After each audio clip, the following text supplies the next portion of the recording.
हिमाचल प्रदेश विधानसभा के मानसून सत्र के दूसरे दिन नियम 278 के तहत विपक्ष द्वारा लाए गए अविश्वास प्रस्ताव पर चर्चा के दौरान पक्ष और विपक्ष में तीखी नोकझोंक हुई। विपक्ष के नेता मुकेश अग्निहोत्री ने कहा कि प्रदेश सरकार जाने वाली है, ये जनता का विश्वास खो चुकी है। सरकार कर्ज की सीमा बढ़ाने जा रही है। महंगाई, बेरोजगारी से जनता परेशान हो गई है। महिला सुरक्षा की बात करने वाली इस सरकार के कार्यकाल में 1574 रेप और 354 मर्डर हुए। पुलिस भर्ती का मामला सीबीआई को देने के बावजूद इसकी जांच एसआईटी से कराई गई। उन्होंने कहा कि ये पर्चा लीक नहीं, नीलाम हुआ। 6 से 8 लाख में ये पेपर बिका। ये पैसा कहाँ गया? ये पैसा किसने इकट्ठा किया? पेपर बेचने वाले 200 के करीब लोग गिरफ्तार हुए, लेकिन जो पैसा पेपर बेचकर इकट्ठा हुआ वो कहाँ है? इसकी जांच कौन करेगा? इस सरकार में हर जगह पेपर लीक हुए हैं। इस सरकार ने मेरिट का गला घोंट दिया है। चोर दरवाजे से भर्तियां की गई, कार्यकर्ताओं को भर्ती किया जा रहा है। मुख्य सचिव को रात के अंधेरे में हटा दिया। 200 करोड़ की संपत्तियां नीलाम कर दी गई। हिमाचल की बिक्री की जा रही है। वहीं मुख्यमंत्री जयराम ठाकुर ने कहा कि पेपर लीक का मामला जैसे ही उनके संज्ञान में आया, तुरंत जांच के आदेश दिए गए। 204 आरोपी आज सलाखों के पीछे हैं। 2016 में कांग्रेस सरकार में पेपर लीक हुआ। कांग्रेस ने तब पेपर रद्द क्यों नहीं किया? उनकी सरकार में 2019 में हुए पेपर लीक के बाद लिखित परीक्षा रद्द की गई। सीएम ने कहा कि अविश्वास प्रस्ताव विपक्ष पर ही भारी पड़ गया है। कर्ज को लेकर विपक्ष झूठे आंकड़े पेश कर रहे हैं। सरकार ने कर्ज की लिमिट से कम कर्ज लिया है। सरकार ने कर्मचारियों की सभी मांगों को पूरा करने का प्रयास किया है। एनपीएस जब लागू हुआ तो कांग्रेस की सरकार थी देश में सबसे पहले।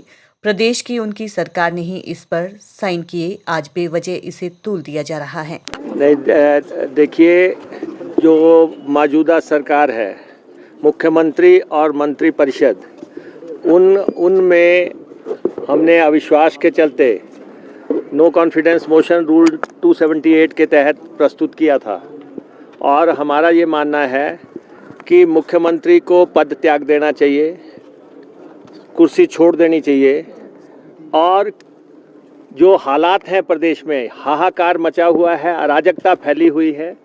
आप देखें कि हर तरफ जो है अभी धरने, प्रदर्शन, रैलियां, हज़ारों लोग सड़कों पे।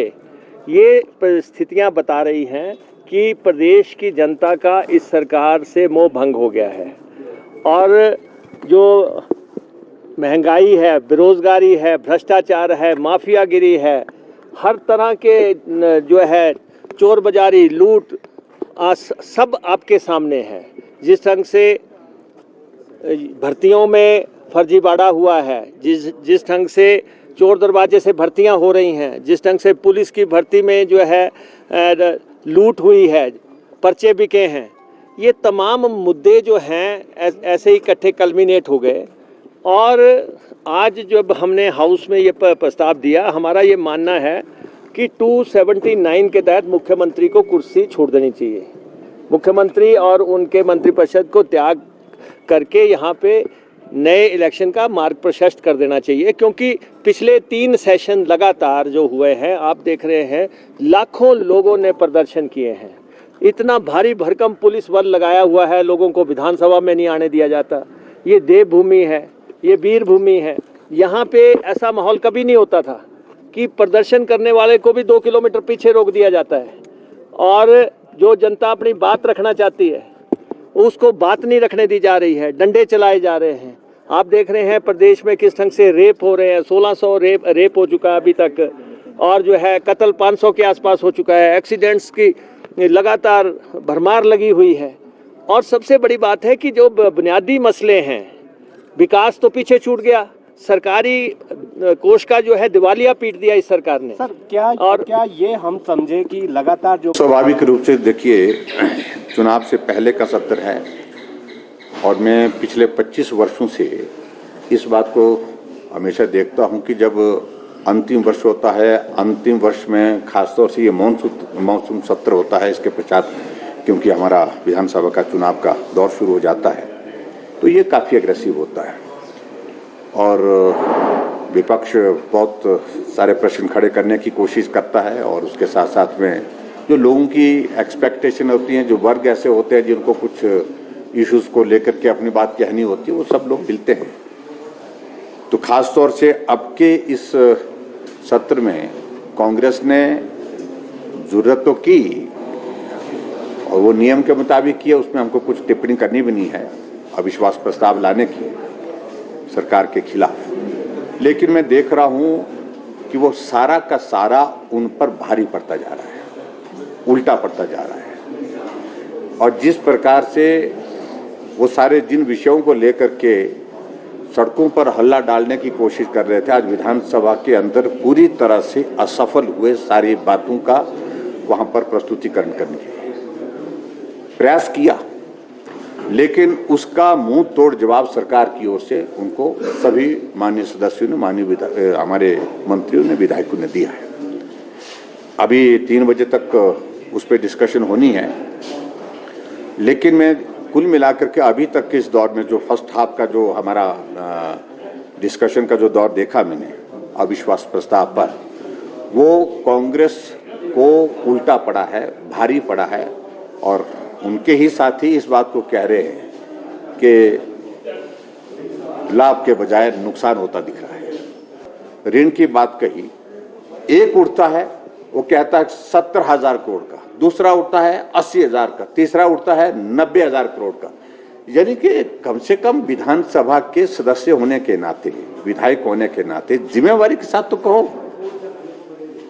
अभी हमारा 65,000 करोड़ से भी कम का ऋण है, ये फैक्ट्स है। और ये भी सच्चाई है जिसका मैं जिक्र वहां पर माननीय सदन में कर भी रहा था आज। अगर परसेंटेज के हिसाब से देखें तो वृद्धि दर इनके समय में कांग्रेस की गवर्नमेंट में 67% थी और ऋण की वृद्धि दर हमारे समय में 35% है। इस बात को भी उनको देखना। और उनके दौर में तो कोविड का दौर था ही नहीं, हमने कोविड का दौर झेला और कोविड के कारण प्रदेश की इकोनॉमी को बहुत प्रभाव पड़ा। उसके बावजूद भी हमने ऋण को कम लेने की कोशिश की है। और ये भी मैं आपके बीच में कहना चाह रहा हूं कि हम 2021-22 में जो भारत सरकार की जो हमको अनुमति थी ऋण लेने की, उस ऋण लेने की अनुमति से जितने जो हमारी हमारी ऋण लेने की जो हमारी वो जो ये लाइन थी जहां पर हम जितना ले सकते थे, उससे हमने खुले बाजार से 5,384 करोड़ रुपए का कम ऋण लिया। जो ले सकते थे हमने नहीं लिया, हमने कहा जो जरूरत है उतना ही लेंगे। और 5,384 करोड़ रुपए जो हम ले सकते थे ऋण, जो हमारे लिए केंद्र सरकार की ओर से जो परमिसिबल एक लिमिट थी, उस परमिसिबल लिमिट से हमने कम किया है। इस बात को भी उनको समझना चाहिए। ये शोर डालना। दूसरी बात, जिन मुद्दों को लेकर के वो हमेशा बात करने की कोशिश कर रहे हैं, चाहे वो कर्मचारियों के विषय है, बेहतर जो किया जा सकता था हर वर्ग के लिए वो हमने करने की कोशिश की। हमने अपनी ओर से हिमाचल प्रदेश सरकार के लिए कर्मचारियों के तमाम इश्यूज को सॉर्ट आउट करने की कोशिश की, उसमें हम सफल भी हुए हैं। हाँ, ओपीएस एक ऐसा इशू है जिस इशू को लेकर के कर्मचारियों की मांग है, मांग करने का उनका अधिकार भी है।